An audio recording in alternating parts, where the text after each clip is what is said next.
بسم اللہ الرحمن الرحیم۔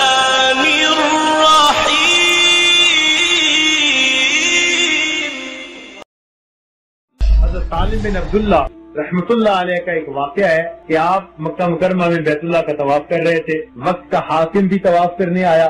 اس نے جب دیکھا کہ ایک اتنے بڑے عالم بزرگ وہ بھی طواف کر رہے ہیں، اس نے سلام کیا اور سلام کر کے اس نے کہا کہ حضرت کوئی ضرورت ہو تو بتائیے میں پوری کر دوں۔ آپ نے فرمایا کوئی نہیں۔ کہنے لگا کچھ تو مانگیے۔ آپ نے اس بیت اللہ کی طرف اشارہ کر کے کہا او خدا کے بندے، اس گھر کے پاس آ کر بھی میں نے تجھ سے مانگنا ہے۔ تو اسے شرم آ گئی، چپ ہو گیا۔ طواف کر کے جب آپ باہر نکلے، ہیلے بہانے سے وہ بھی اسی دروازے سے باہر نکلا عین اسی وقت پر، اور پھر اس نے راستہ روکا۔ السلام علیکم جی، اب تو حرم سے باہر آ گئے، اب مانگیے جو آپ مانگتے ہیں۔ آپ نے اس سے فرمایا کہ بتاؤ میں تم سے دین مانگوں یا دنیا مانگوں؟ میں تم سے دین مانگوں یا دنیا مانگوں؟ اب دین تو وہ کہہ نہیں سکتا تھا، اس لیے کہ دین میں تو اللہ نے آپ کو مقام دیا تھا، وہ تو دنیا کا بادشاہ تھا۔ تو وہ کہنے لگا جی آپ مجھ سے دنیا مانگے۔ تو سالم بن عبداللہ رحمت اللہ علیہ نے جواب دیا کہ میاں جس پروردگار نے دنیا کو پیدا کیا میں نے اس سے کبھی دنیا نہیں مانگی، میں بھلا تم سے دنیا کیا مانگوں گا؟ سبحان اللہ۔ یہ کتنے غنی لوگ ہوتے ہیں، یہ دل کے غنی ہوا کرتے ہیں۔ اللہ رب العزت ان اولیاء کو اپنے ان خزانوں سے رزق دیتا ہے جن خزانوں سے وہ اپنے انبیاء کو رزق عطا کیا کرتا ہے۔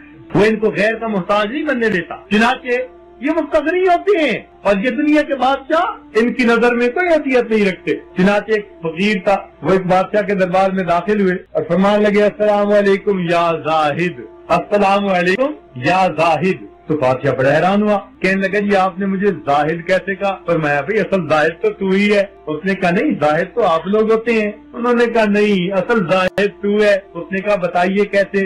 فرمان لگے زاہد اس کو کہتے ہیں کہ جو کسی چیز کو چھوڑ دے، تھوڑی چیز پر قناعت کر لے، بڑی چیز کو چھوڑ دے اور چھوٹی چیز پر قناعت کر لے، اس کو زاہد کہتے ہیں۔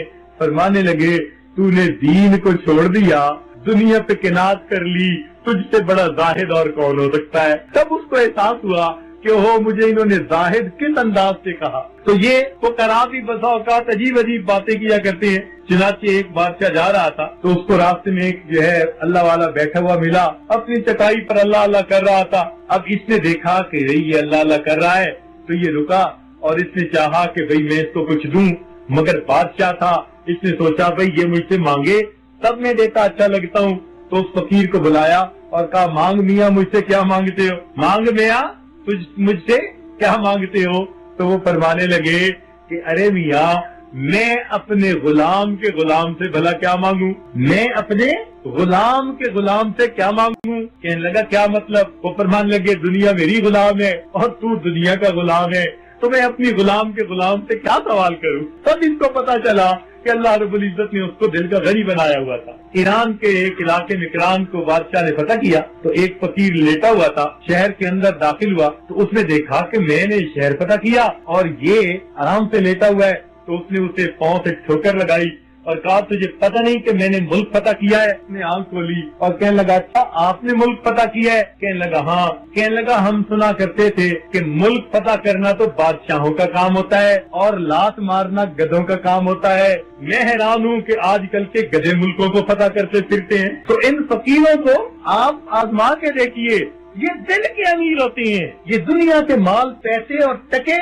ان کی نظر میں کوئی حیثیت نہیں رکھا کرتے، یہ ٹھیکریوں کی مانند ہوتے ہیں۔ تو یاد رکھنا ایک بات کہ کچھ لوگ مالدار ہوتے ہیں اور کچھ لوگ مال کے چوکی دار ہوتے ہیں۔ کچھ لوگ مالدار ہوتے ہیں، مالدار تو وہ ہے جسے اللہ نے دیا اور وہ اسے اللہ کے راستے میں خوب خرچ کر رہا ہے۔